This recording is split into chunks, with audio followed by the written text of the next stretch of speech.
In 2011, I was in first grade. I did not have any real friends, but I wasn't really old enough to care at the time. I was talking to some boys in my class. They were discussing a new awesome game that was going to come out. Skylanders, Spyro's Adventure. As soon as I heard about this new game, I was hooked. I got it in Christmas and I was beyond obsessed. I couldn't even get through most of the levels with only the first 3 figures, but that didn't stop me from absolutely adoring it. To say that I was enthralled with the amazing world and wonderful creativity of Skylanders would be an understatement. In fact, for the next 7 whole years, I would get every game, beat them all over and over again, while also racking up my dad's credit card to get that beloved plastic. From 2011 to 2017, all I did was eat, sleep, and shit Skylanders all day, every day. I did not love every game. I still think Swap Force is very overrated, and Imaginators is an affront to all things creative and fun. But my love for the series never stopped until about a year after the final game's release. I would ironically get a 3DS, which had its own unique Skylanders games, but ironically I would use it for anything but. Specifically, of course, Pokemon, where I unfortunately remain shackled to this day. Why was I obsessed with Skylanders so much for so long? I mean, I know the reason now, autism, but I want to analyze the actual reasons this series appealed to me, because I find that when I do, I come to realize that everything that draws me to the series are the same things I can't stand in most of the hyper-consumerism culture we find ourselves in now.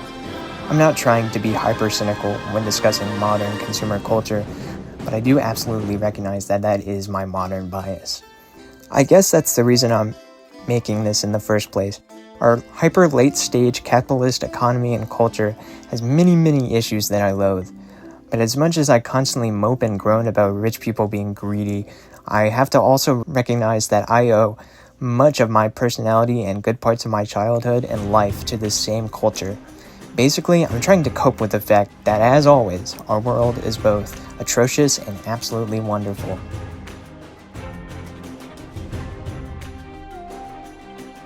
Skylanders Spyro's Adventure was the first of 6 games to be released annually in the Skylanders franchise.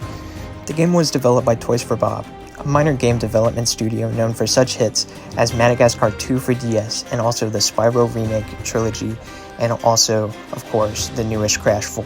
Pretty much everything I'm going to talk about in this video shares one common through line and great villain: Activision. Activision, now Blizzard Activision, which is like if Hitler fused with an equally evil creature and became Stalin Hitler, is one of the most infamous game companies for their sheer avarice. They've existed since the earliest Atari days and have been fairly active since.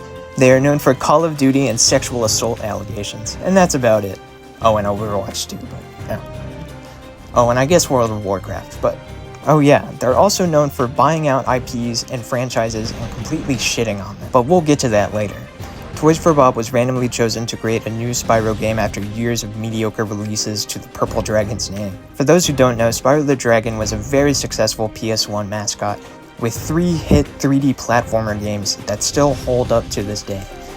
I'm not going to do a full deep dive into the proverbial dead purple horse that is Spyro, but it's important to note that he used to have his own really successful franchise that Activision and Toys for Bob tried to capitalize on. Toys for Bob wanted initially to go a grittier route, with a T-rated Spyro game with blood and cool stuff for cool kids who love purple dragons and kicking ass. But they eventually pulled a whole 180 and came up with a genius and ridiculously profitable idea: Toys to Life. What this meant was that kids could buy toys, little NFC chips that house a bit of character data, scan them into the game, and play them in the game. It's not exactly a revolutionary concept nowadays, given that even McDonald's toys do pretty much the same thing now with QR codes. But dude, if you weren't there, you wouldn't know the absolute zeitgeist rat race that this caused. Walmarts everywhere. Complete, total toy apocalypse. We'll circle back to that later. But for now, just know that Activision saw this idea and absolutely loved the idea of how much money you can make. Thus, Skylanders Spyro's Adventure was released to fantastic success. The game came out with 32 unique characters that could be bought in store for around $10 at the time. To say this was a success would be an absolute understatement. I believe this game generated over $1 billion in profit for Toys for Bob and Activision, which is pretty ridiculous for a random new IP. Well, I shouldn't say random, because as you'll notice, Activision and therefore Skylanders has a habit of parading around dead-ish video game properties to try and trick old fans who would have no interest otherwise into buying a shit ton of plastic. In this case, it was Spyro, who was infamously taken out back, shot, skinned, and meat puppeted to appeal to man-children at the time who wanted any more of their beloved purple protagonist. To say this was controversial would be a massive understatement. I don't think Spyro's inclusion would have been that bad if he wasn't shoehorned into the title and put on display like a taxidermy deer's head. The game really has nothing to do with the titular character. You can say that the game's world and aesthetic are heavily inspired by the mythical worlds of Spyro, but it really is its own thing. The only actual Spyro things in Spyro's adventure are Spyro, Cinder, who is a main character from Spyro's most recent attempt at success, the Legend games, which whole nother rabbit hole. Sparks, who is a magic item. There is also the matter of the ugly fucking child in the game. The actual Spyro figure, which was distributed in every starter pack, looks like he had a few lobotomies, a few car crashes, and a few runs through the makes you into a fucking ugly goblin machine. I personally will forever love and have a soft spot in my heart for this design, but I am very, very well aware of its absolute ugliness and bastardization of the amazing previous design for the based Basilisk. Spyro fans fucking hated this design though, and for a good reason. If my best friend disappeared for a few years and came back all Frankenstein with 31 other collectible friends, I'd be quite bothered too. Now how's the actual game? In my opinion, fantastic. Spyro's Adventure and all the other console Skylanders games are 3D quote-unquote beat-em-up collectathons. The gameplay, especially in the first game, is incredibly simplistic. Each Skylander comes with 2 attacks, with a third attack you can unlock later. Each character's movesets are mostly unique, even if the simplicity of the first game made many of the characters feel samey and especially spammy. While anyone experienced in video games, or like anyone over the age of infancy, will find the gameplay repetitive and half-baked, to me, as a kid, I was totally enthralled. Going throughout the various elemental-themed levels, which are all neatly organized and color-coded, just makes my brain happy, and the music, man, shit slaps. The original composition of all themes and leitmotifs used were done by Hans Zimmer, who is known for many fantastic soundtracks, my favorite of which being the first 3 Pirates of the Caribbean movies. Seriously, listen to the soundtrack. It's banging. The story is very simplistic and just involves collecting the magical elemental MacGuffins to defeat the darkness. Ooh, how thematically nuanced and dense. Looking at this game objectively, it's really nothing special, but I think what Toys for Bob did to create the atmosphere and aesthetic of the game will never be understated. There's just something so cozy about sitting in the hub world and listening to the main theme flutter in and out surrounded by a cast of colorful and quirky characters. It's just such a peaceful place to me, and the entire game kind of sits in this weird liminal nostalgia zone in my mind. Anyway, even though I only had the first 3 characters and another 3 that my friend randomly gave me one day on the bus for no reason, I played the game over and over, even though I couldn't even get past the halfway point in the game. That's just how much I love this game. To get all this though, I do of course recognize the fact that the developers deliberately chose to use Spyro as a throwaway stepping stool to get Skylanders a leg up in marketability. What's ironic is that the main demographic, being middle childhood boys, wouldn't have ever known who Spyro was at the time, and I mean, I sure didn't. I just don't understand this marketing strategy in retrospect, and I assume they would have done things differently given the choice. I'm not the first to say this, but he's not even the front and center character on the game's box. Stealth Elf is, who isn't even included in the starter pack. Well, I mean the 3DS one, but we're not talking about that. This great risky play to basically bastardize a cult classic character for the sake of jumpstarting a new franchise is one that is morally questionable at best. And looking back as an actual Spyro fan now, I can totally understand why Spyro fans at the time were outraged. But as a Skylanders fan, I will always appreciate and love this game dearly for introducing me to a fantastical world. So did the risk pay off? more than you can possibly imagine. Grossing close to $1 billion in just a year, Spyro's Adventure had been a groundbreaking success. Toys were everywhere and flying off shelves as fast as they were being put on. If I had to compare the frenzy this game caused to anything, it would be like a mini Pokemania. While not nearly as successful or long-standing as its fellow plastic creature collectathon, how quickly this franchise appeared overnight and ransacked Walmarts everywhere is something that no one can overstate. Robot, what is that sound? Well, obviously crime stains must have triggered the vault's automated defense system. You idiot! It's Glumshanks, and I really don't like you. Thus, as soon as Toys for Bob was finished with the first game, Activision immediately commissioned them for the next. Skylanders Giants would be what was produced, having an insane turnaround period of only about 10 months. This is when Skylanders really started to refine what it was to itself and what its effects on the culture around it would be.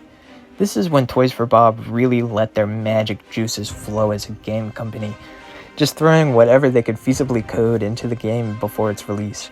Giants is many a Skylander fan's favorite game, and I can definitely see why. It's easy to tell that this is when the developers were having the most fun actually making the games and toys that they loved. Something many devs would outright say in future interviews and live streams celebrating the series. The combat was tweaked to simplistic perfection. The graphics got a huge upgrade with beautiful timeless cel shading, and the story was almost like a fun road trip. The soundtrack though, the soundtrack is one of the greatest in video game history. Not really, but to me it always will be. Hans Zimmer did not return this time around, but Lorne Balfe took up the mantle and presented fantastic in and out of game tunes. Bald Man and Fantan. I will pay you in the form of an entire $10 gift card to Panera Bread just for you to review the Skylanders Giants soundtrack. But you better hurry, because I'm a busy businessman. This game, however, introduced the element that was most likely responsible for the eventual oversaturation and death of all Toys to Life franchises: the yearly release. Yes, Activision would respond to the astounding success of the first game by demanding Bob cram out a second game before they could even celebrate the first release. It happened to work this time around, but as we'll soon learn, the same cannot be said for the following 4 titles. Yearly releases have always been part of gaming culture, and Activision is certainly not new to this idea, as they practically made it their gimmick by releasing a new COD every single year.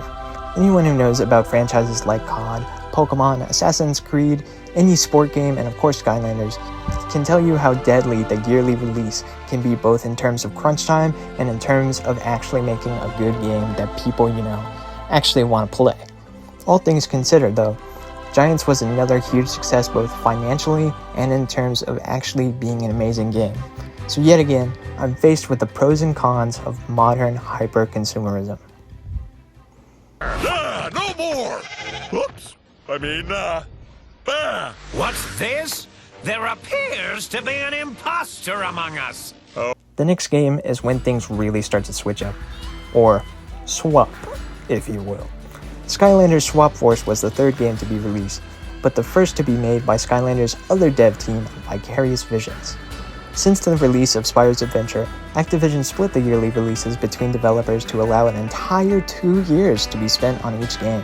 How generous. After Giants, that is.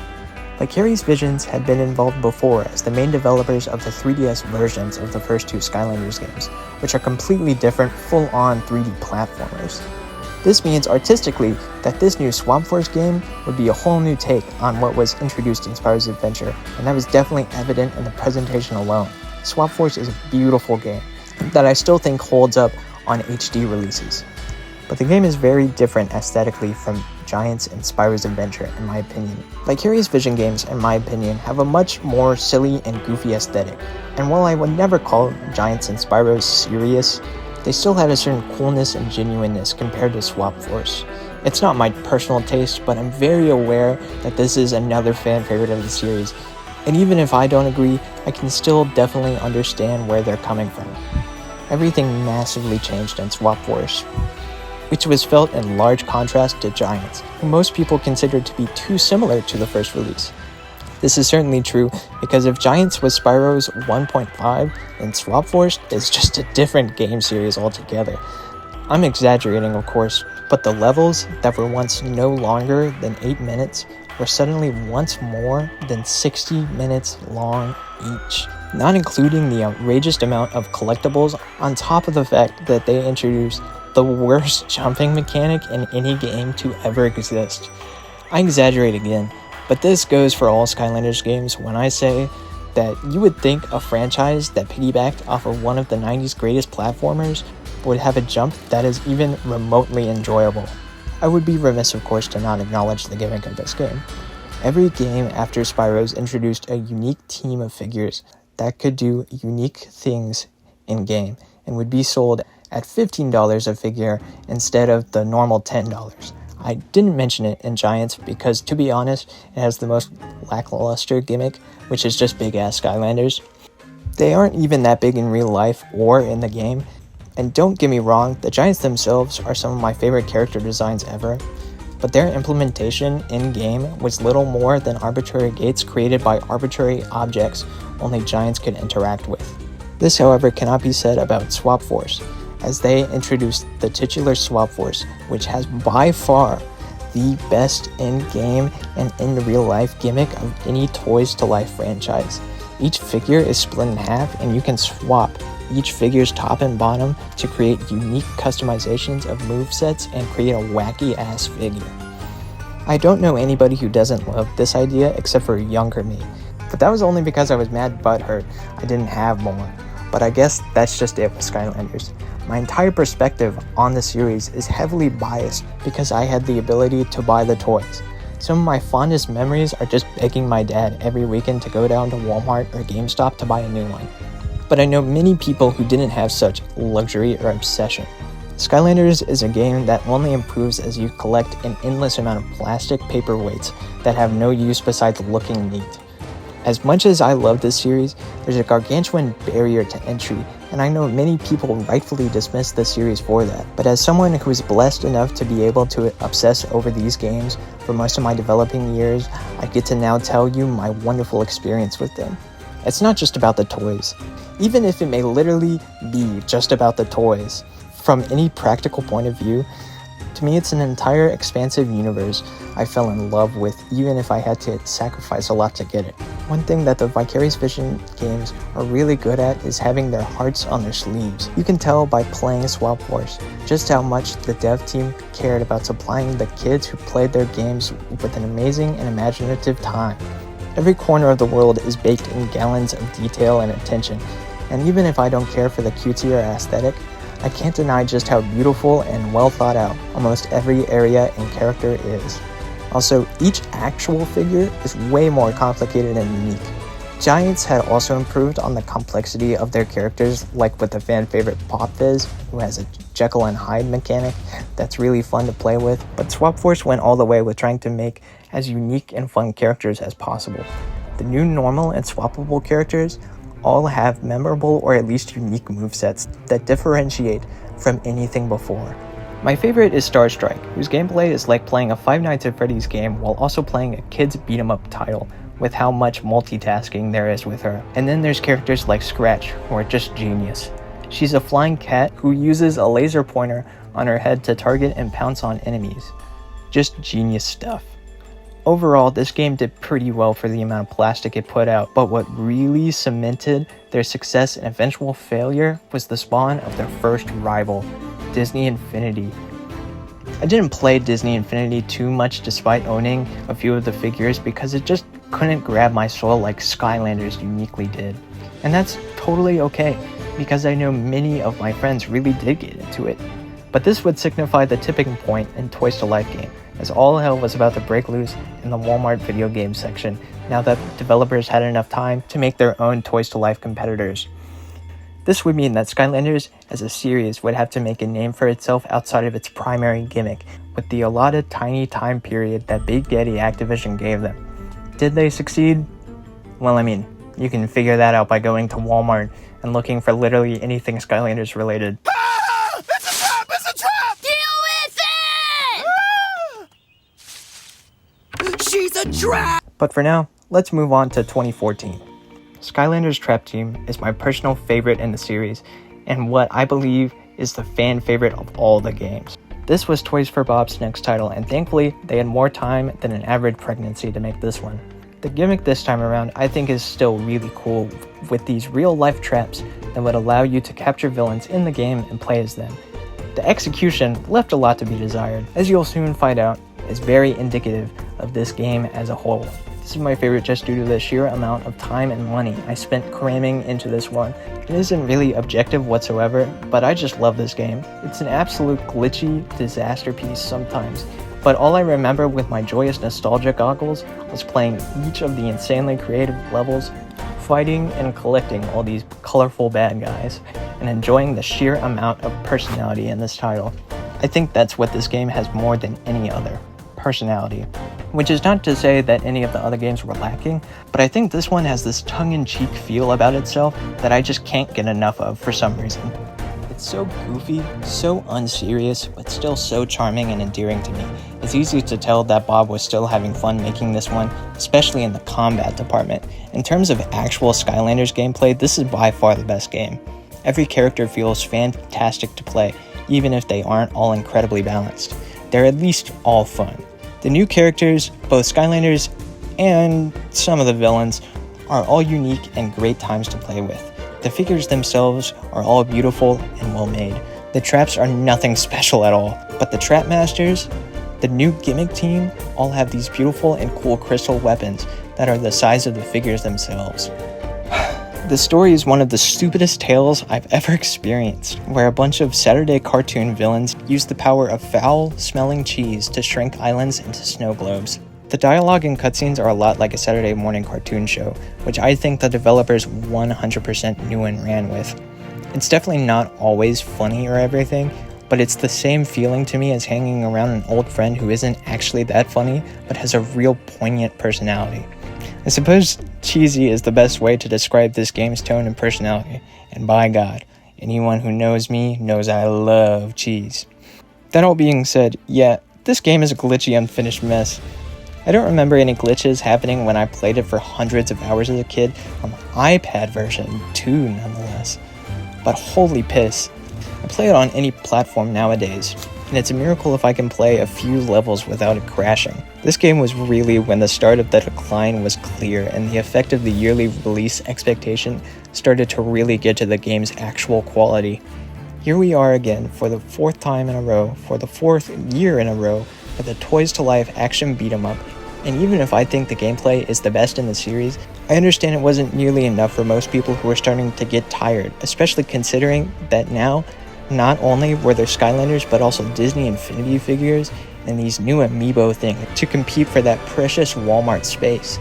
People and parents were starting to get tired, and that can be seen reflected in the sales. Trap Team actually didn't make ends meet this time around, probably because of the insane amount of useless plastic figures occupying the ire of parents' credit cards everywhere.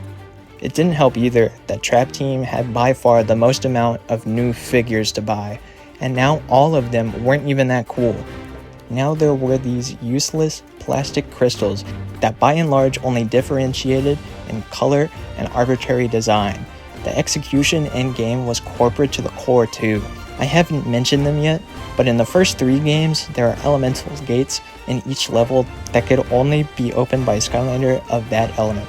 This was fair enough, as it meant that the only thing you really needed for completion was 8 Skylanders of each unique element and a Skylander for each gimmick. But now they changed it in Trap Team to where only the new gimmick Skylanders, the Trap Masters, could open elemental gates, and now there were 10 elements. This means, at best, you would have to spend at least an extra $150 to access many of the lackluster bonus content, as well as around another $90 or so to buy a trap for each element.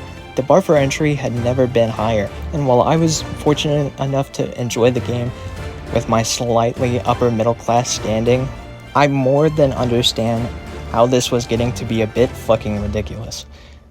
What makes it worse is that while a lot of the main villains are fun enough to play with, at least 75% of the villains felt like an afterthought because most villains don't even use 3 moves, and it's not like they could be upgraded. They only have these neat little quests found throughout the game that once completed make them a little stronger, and give the villains a different color. Sometimes awesome, but oftentimes horrid. Looking back on it, I feel similar towards the villains as I do towards Pokemon, because they're both about catching the everyday enemies and using them against the same enemies. But at least in Pokemon, Professor Oak doesn't charge me $8 real goddamn dollars for a Pokeball. No wonder this game marked the midlife crisis and downfall of the series and the Toys for Life zeitgeist in general. That being said, it's still by far my favorite in the series, which just makes me feel so conflicted. How can something I love be the direct result of so many things I loathe in society? But I guess it's the same as me not liking my girlfriend's dad.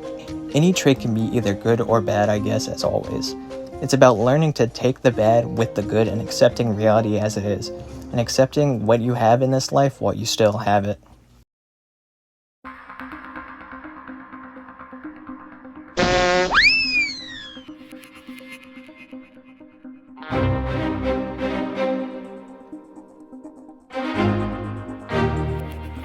Anyways, enough of boring philosophical talks about the nature of good and bad things. Let's talk cars. Vroom vroom.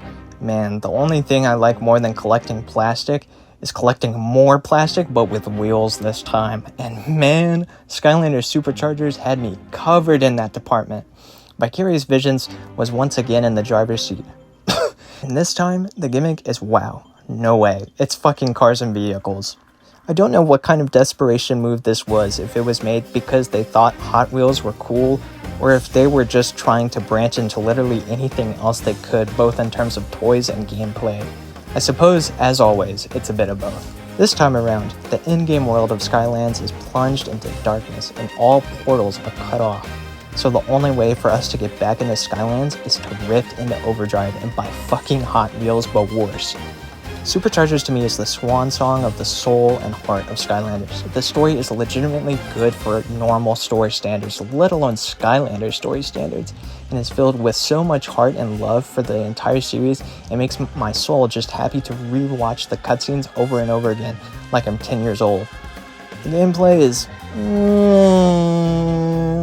Superchargers in many fans' eyes is the black sheep of the series, and I think it's really just because of the stupid vehicles. The normal beat-em-up gameplay isn't as good as Trap Team, but that isn't to say it's not good at all. This is by far the most balanced game to the point where you can grab literally any Skylander and play through the whole game on the hardest difficulty, which cannot be said about some of the past titles. The levels themselves all have unique, memorable gimmicks that get expanded upon progressively throughout the level, like in a good game. And each level is split into chapters, so it's incredibly easy to pick up and play no matter what. So what's the problem? Yeah, it's the fucking cars, you already know it. At best, I think people can tolerate the vehicle sections, but I've never met anyone who actually enjoys them as much as the normal gameplay, let alone an actual racing or vehicle-focused game. To me, all cars feel like I'm driving on butter. But the worst part by far is the fact that in every level, you have to randomly stop and play the most mid-kart racer ever, and it's mandatory. The combat in the vehicles is even worse in my opinion, just half-baked and barely thought out. I haven't even mentioned the other two types of vehicles because they're entirely optional, and man, does it feel like it. The only completion requirement in each level is to basically play all the vehicle sections, and some of these drag on for way too long. Sky vehicles are way too slow and boring to control. It feels like you're driving through a whole bunch of absolutely nothing, and the dogfighting combat is more half-baked than me writing this. The sea vehicle, on the other hand, is either way too slow or more slippery than an argument about abortion. Either that or I have absolutely no idea what is going on in them because they're way too fast, which I understand is because I suck at video games, but the way at which they pace a lot of the sea vehicle stuff just perplexes me. Anyway, yeah, this one's kinda mid, all things considered in the gameplay department, but again, what really makes up for it is the heart that Vicarious Visions provides. I can tell this was their baby that they loved and cared for more than anything, and it's easy to see in any factor not related to the big ugly elephant in the room with vehicles. I think Vicarious Visions saw what was happening in Trap Team and decided to tone the bar for entry way down. Now you only need 4 toys to beat the game 100%, 1 supercharger, which were the only actual new Skylanders released this go around, and basically operated like any other Skylanders, but they could do more with the vehicles, and one of each vehicle type.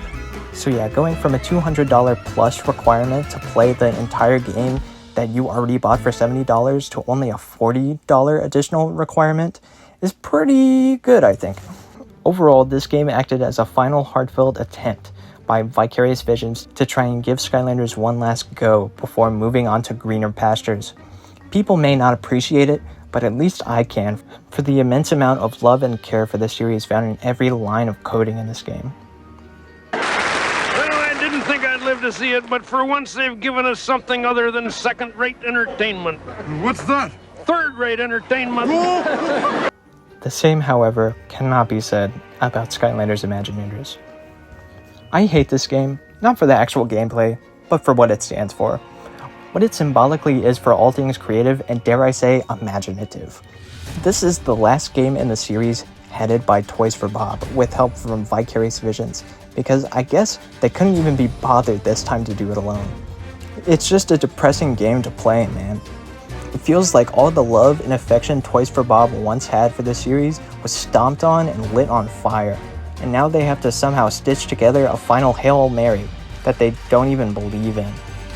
I would say a good half of this game is reused assets and ideas, which isn't really new to Skylanders or sequels in general, but it really feels like they ran out of steam in this game.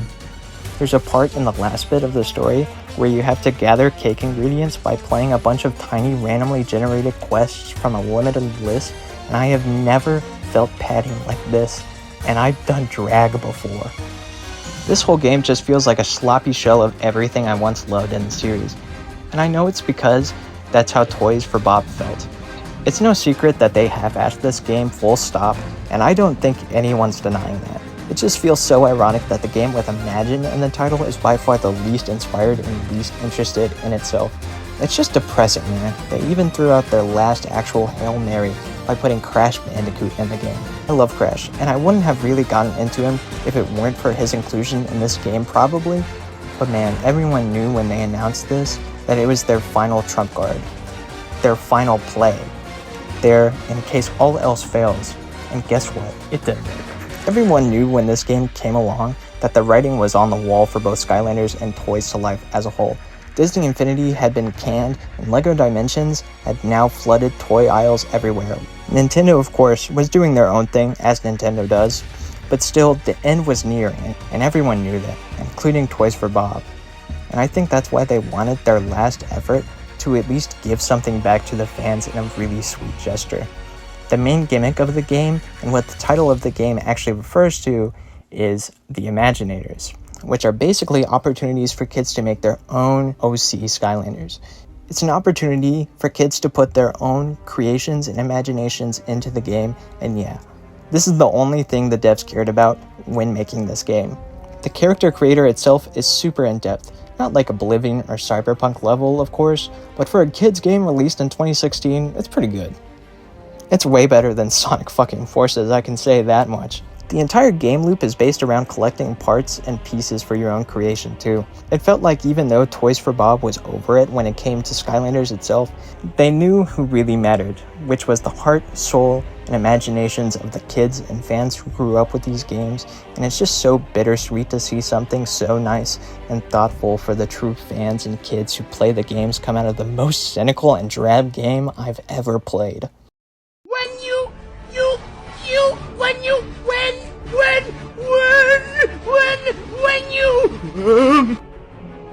There is one crucial element of Skylanders I've declined to mention, besides Patrick Warburton's brilliant Flynn, and that is the main villain of all 6 console games, and Superchargers Racing, but who cares about that, Chaos, who was given his delightfully twerpishly evil voice by the beloved Richard Horvitz, who, yes, just brings his Invader Zim voice, but fuck you, it works excellently. Chaos is a tiny evil portal master who brings some wacky plan to take over Skylands in each iteration of the series. Why am I bringing him up now? Well, I have a little theory about him and where his powers originate.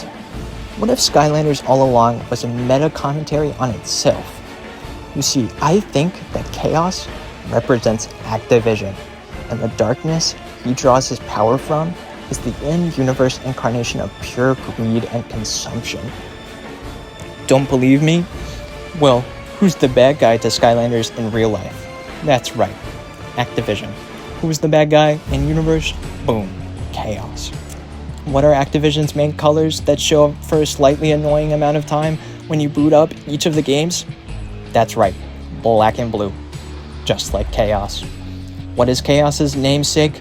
Chaos, which I believe, personally, is when things are mashed together haphazardly, and guess what Activision does? They order yearly games, causing chaos in development studios and an unnecessary clashing of arbitrary elements together. Every year, Activision comes back and orders a new game to satiate their greed. Just like every year, Chaos comes back with some new whack-ass plan. Every year, the Skylanders have to beat Chaos and send things back to normal, just like how the dev teams have to satisfy Activision by completing a new game. I believe the darkness represents consumption and greed. By darkness, of course, I'm referring to the in-universe character / concept / power source / ultimate bad guy, who in Superchargers becomes manifested with a giant doom station that is literally eating and consuming all of the world. I feel like this represents the ultimate opponent of Skylanders, which it will never truly escape from being involved with for anyone involved. By the end of Superchargers, Chaos actually betrays the darkness and nearly kills him. But just like how Skylanders came back after Superchargers with the most soulless game, so too did the darkness and Chaos. And Imaginators, instead of Chaos being powered by the darkness, he is using his imagination. And if you think about it, Activision is actually using the imaginations of young children and consumers to buy and push out another game. So yeah, pretty safe to say I'm 100% correct. I'm a genius and game theory can suck my dick because I'm the new Matric Pathu in town. Of course, I'm mostly kidding. Although there are some coincidental coincidences between the real and in-universe villains of Skylands, Chaos ultimately is just an arbitrary Saturday cartoon villain, while Activision is truly a soulless machine built on the backs of harvesting the souls and wallets of developers and consumers alike. So yeah, I think I know which one is worse. I saw it first! Are you crazy? As soon as we took it out of the temple, Dragon Island started flying around and breathing fire!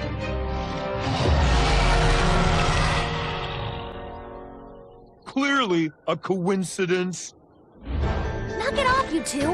What's going on here? In all seriousness though, there is one beautiful theory I'd like to share that I legitimately believe in, and then I'll wrap things up. After Imaginators initially released, it actually got an update with new expansion packs, which are basically just add-on levels you could buy. One is the infamous Imaginite Mines, which will cost you about the same as many of the market's current game consoles. But the other is interesting. It's called the Lost Tiki Temple, and the plot is essentially that there's this big-ass mystical dragon that's gone a bit haywire.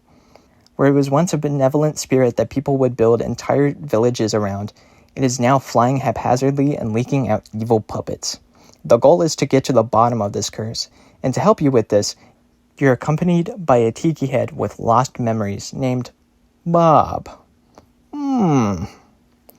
Eventually, you and Bob get to the heart of the temple and realize that Bob is actually the spirit of the temple that was thrown off and forgotten. You put Bob back in the dragon, and yay, everything's awesome again. I'm sure you guys have put some of the pieces together, but basically the theory goes that the Skylanders franchise is the temple, and Bob is Toys for Bob. I know, what a stretch. Toys for Bob was known for having and loving a tiki aesthetic. Pictures of Toys for Bob offices show them literally everywhere in decoration. Toys for Bob made the worst game ever and forgot their spirit. Just like the temple had begun causing ruckus, and Bob forgot his purpose and sense of self. The temple leaks out corrupted dolls come to life, which sure sounds like bringing toys to life for a nefarious or cynical purpose. It's all pretty cut and dry, and I'm not nearly the first person to point it out. As a matter of fact, I would be flabbergasted if this wasn't true given how perfect a meta-commentary it is. It's just a beautiful way for Skylanders to go out. When playing the level and looking at it through this lens, it feels like an earnest apology in an effort to legitimately repent and change. Toys for Bob knew what they had done, and they wanted to apologize to all the fans and show that they found their place again as the rightful beating heart of Skylanders. It's just so beautiful for me to think about. Just a shame that I'd have to sell an arm and probably a bit of my leg just to play this stage legally. Get nothing! You lose! Good day, sir! Now that we've gone through all the Skylanders games, what does the present and future look like for our beloved bins of plastic?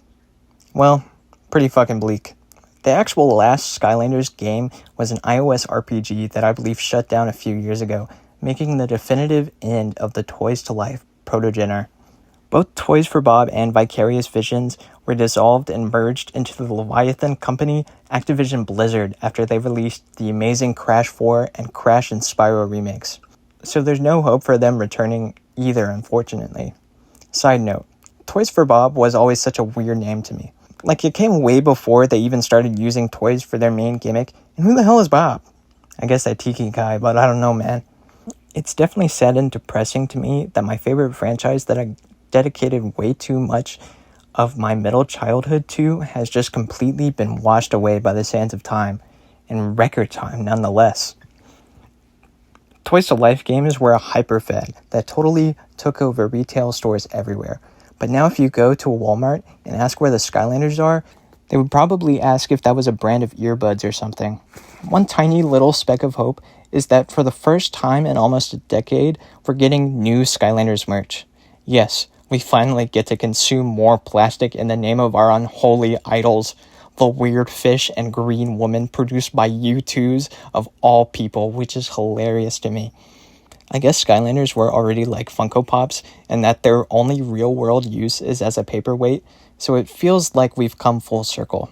There are always little references to Skylanders whenever a new Crash or Spyro game come out, like the Eruptor float in the background of that one Crash 4 level, but given that those were made by VV and Toys for Bob, it's definitely probable that won't happen again whenever we get the next Spyro or Crash game in like 10 years. There's always talks and hopes of some remastered version of Spyro's Adventure or something like that, but I've become wise to the fact that the only chance Skylanders has at really coming back is when the nostalgia boom for the early 2010s happens, when Zoomers hit their 30s and all the well-adapted Zoomers all collectively go into their childhood closets and pull out their beloved bin of plastic.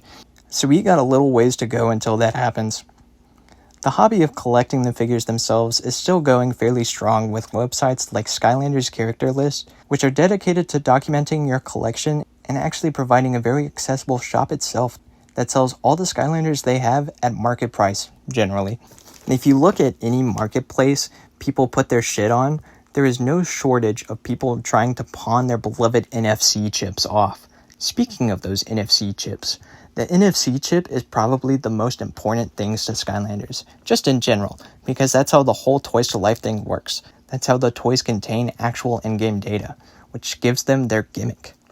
But there is also some really fucked up news that comes along with that. These chips don't last forever, and they have a very finite amount of scans, which means that these figures that are oh so precious to my childhood are all slowly dying themselves and lose a little bit of magic with each time I play them. This is horrific for me to think about now, because that means my finite time with the games isn't even dictated by my finite time in real life, but rather the toys themselves' finite usage. That does mean that these little hunks of plastic, at least the ones that work, are a steeply appreciating value. So I know if I'm ever in a tight bind in 10 years or so, all I'll have to do is sell my fucking inner child for a few grand. It's fascinating to me that so much of my childhood involved consuming these plastic figures, not actually experiencing and crafting my own reality. But I think that makes sense looking back because I didn't really have any reason to like reality more than Skylanders. I didn't have a depressing childhood, more than the usual one anyway. I have great parents and lived in the suburbs all my life. That being said, I don't know. I just was so disinterested in everything life had to offer me then. Outside was way too overstimulating. I hated bugs and sweat more than anything, and I still do. I didn't really have any friends, and yeah, it would have helped if I talked about anything other than Skylanders, but for all of elementary school, I just didn't really get the point of socializing or having friends. I just didn't really enjoy it or get it. But you want to know what my autistic ass did understand? That's right, baby. A perfectly manufactured magical world where you get to play as colorful dudes that doubled as cool figures and friends. They're also conveniently coordinated into distinct, colorful elements based around cool and vague concepts any young kid could get into. Looking back, I feel sad because these hunks of plastic were my only friends at the time. I knew them, I could predict them, and the world of Skylanders was so fun and easy to be a part of. It's the only world I actually wanted to be in. Many people are very familiar with the allure of escapism that video games and many types of media capitalize on, and yeah, that certainly happened to me. I was perfectly marketed to and captured by the avarice appendages of Activision, and as much as I want to be angry at a childhood forfeit, I really can't, because they gave me what I wanted at the time. They gave me a necessary escape, a reason to get excited to be in reality every day, if only so I could pretend I was in another reality. The reason I wrote this in the first place is because I wanted to discuss the thing I probably hate and complain about the most, our hyper-consumerist society. But I also wanted to talk about it through the lens of my favorite games as a kid, which was basically my childhood in full. I could talk for hours about how everything in our society is based around rewarding the worst human behavior possible. Pure greed and gluttony fuel each American's heart, and I can rant and ramble about that for the rest of my lifetime, which I probably will. I could also talk about Skylanders, the game series which I have dedicated probably 10 years of my life to, until the heat death of the universe. But I wanted to talk about these two things in context of each other, because they really serve to show me just how nuanced everything is in life. Everything has a pro and con, and if anything doesn't, it will eventually. Everything balances out. Just how Skylanders blew up overnight, so too did it whimper out pitifully out of existence. Just as Activision is the deadly sin greed manifested, so too is Activision directly responsible for providing me the good parts of my childhood. So maybe if there's something or someone you hate, you should take a different perspective and try to appreciate all the good things they provide. And maybe for things that people love, we should appreciate how limited our time is, because the other shoe will drop eventually. And for all the joy that the good things in our life cause, they will all be paid back when they leave, either through death, heartbreak, or of course, their NFC chips giving out.